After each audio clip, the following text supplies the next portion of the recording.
Good afternoon and welcome. My name is Michelle Mortucci. I'm the U.S. Sales Manager for Excell Battery. Joining me today is my colleague, Mike McWillie, Director of Engineering. We'd like to thank all of you for taking the time this afternoon to join us for our BMS webinar. So in the spirit of time, I'm now going to turn it over to my colleague, Mike. Thank you, Michelle. So the goal of this webinar is to leave you all with a high-level understanding of the different types of battery management systems, their available features, and we'll give you a few best practices for flexibility and manufacturability. Today, we'll cover BMS types and their respective feature sets, the minimum required safety circuitry for lithium-ion batteries, choosing the best BMS type for your application.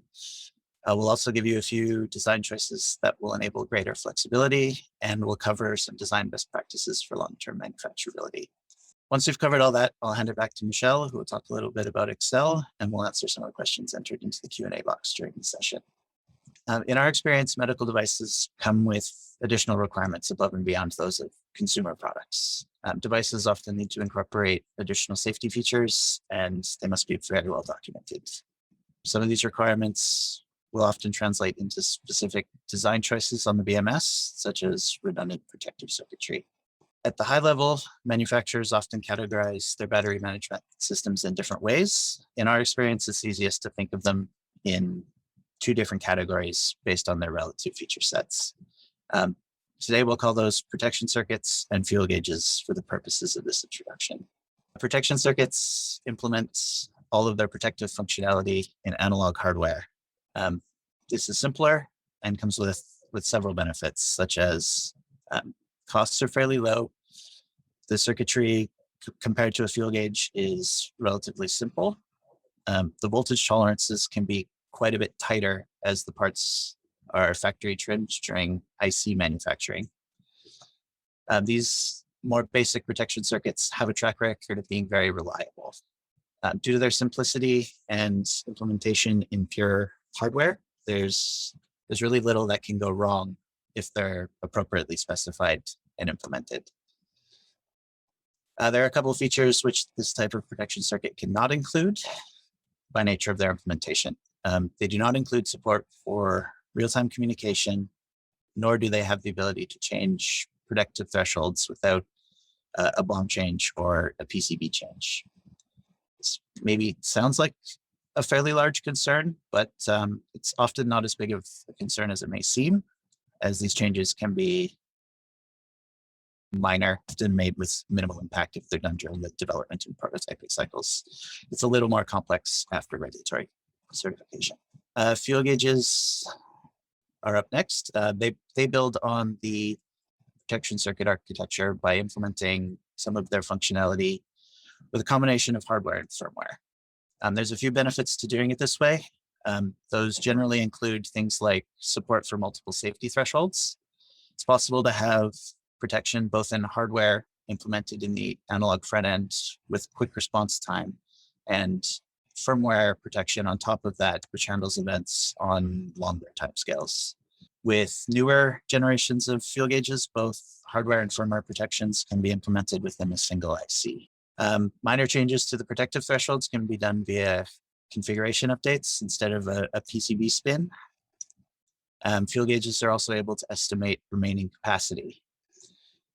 This is generally done based on a mathematical model of a cell's discharge and charge profiles. And these days, the most accurate fuel gauges use impedance tracking rather than voltage lookup tables or coolant counting alone. This allows the gauge to remain as accurate as possible over the age of the cells as they start to experience impedance growth due to number of cycles and age. On top of that, these impedance tracking gauges are also able to monitor and report state of health, which you can use to have some data to make an informed decision on the remaining service life of the battery. State of health is done by monitoring cell capacity at the current moment in time and comparing that to the impedance and cell capacity when the battery was first manufactured. State of health is reported as a percentage, and 80% is generally considered the point that the battery is no longer usable. The TI family of BQ impedance tracking gauges are currently the industry leaders and definitely what we recommend for medical applications, especially where gauging accuracy is critically important. Field gauges which rely only on voltage lookup tables or coolant counting alone really don't provide the same level of accuracy with respect to runtime estimation. The downsides of choosing a field gauge are few and really just limited to cost. ICs and their supporting circuitry are a little more expensive than their protection circuit counterparts. And development times are slightly longer as there's inherently more to configure and validate. One of the challenges when designing a field gauge is runtime estimation. Medical devices often rely on this being very accurate for safe patient care. We generally suggest you approach this by beginning with a gauge, as I mentioned, that doesn't just rely on voltage lookup or coolant counting. Gauges that measure and correct for temperature, load, cell impedance, those types of things will produce a much more accurate result. Another worthwhile strategy is to allow for a little bit of reserve capacity. This can be programmed into the gauge so that it reports 0% before the cells are truly fully discharged. So this gives you a bit of a buffer in operation for the user to take action, kind of like how in your car the fuel gauge reads empty before the tank is really drained. All right, moving on to required safety circuitry for lithium-ion batteries. All lithium-ion batteries require some protective circuitry to prevent the cells from being exposed to conditions which are outside of their safe operating range. All parallel cell groups must be monitored independently by the control circuitry. Protecting by pack voltage alone really isn't going to cut it.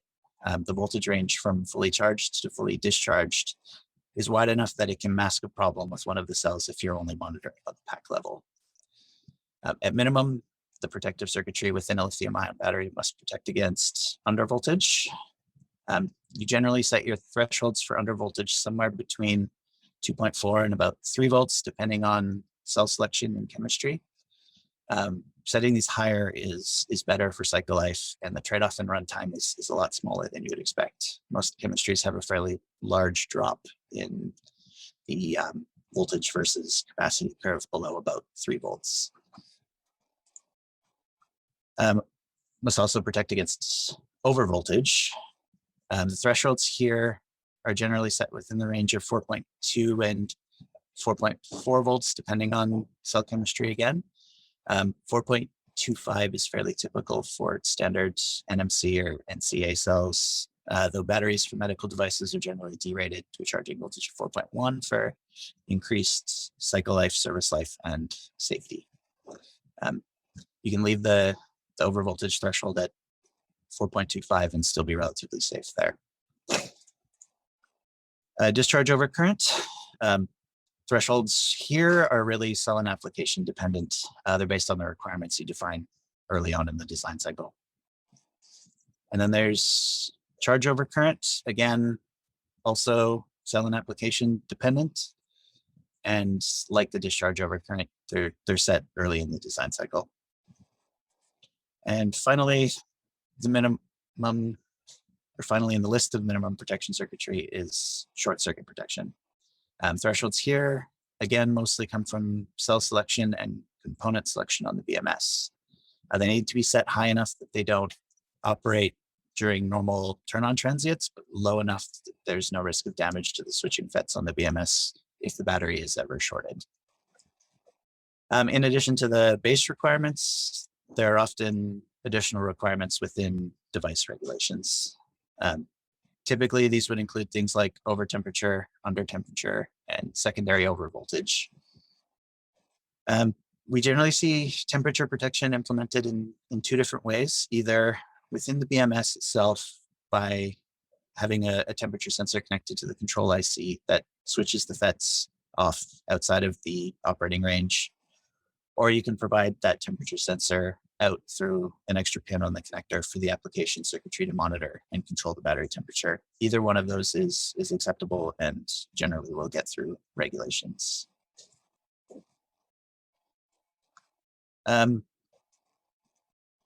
Perfect. Devices with a lower cost target and risk profile can often function with basic protection circuits alone.